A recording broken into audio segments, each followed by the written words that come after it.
mira hacia allá, qué oscura está. Mira la rayita, qué pequeñita. No, todavía se ve. ¿Se pueden quitar las cosas? ¡Hala! Yo veo un corazón. Veo un corazón. ¡Oh, qué bonito!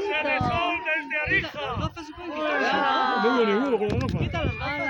Ni con la máquina tampoco. ¡Qué cosa más bonita! ¡Mirad Venus! ¡Venus allí! Sí, a la izquierda, hacia arriba. Bye.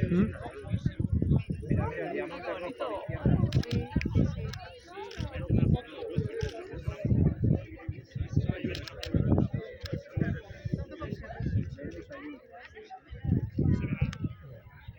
¿Qué pasa? ¿Eso rojo, eso de las perlas del baile o qué es? Ah, yo ni sé nada. Protuberancias, ¿no? No sé. Ahora qué hay que hacer, quitarlos estos.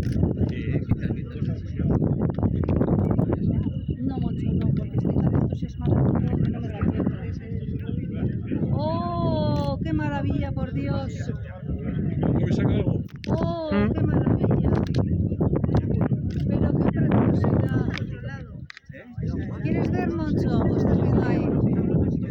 ¡Oh! ¡Oh! Y ahora por la derecha también están las protuberancias esas, ¿no? Sí, a la Esas derecha rojas. y a la izquierda. A la derecha son más alargadas que a la izquierda. A la derecha empiezan a salir ahora diamantes. El anillo ese de diamantes. ¡Ah! Cuidado, ¿eh? Cuidado, cuidado, cuidado. Ahora ya no, ¿no? Cuidado.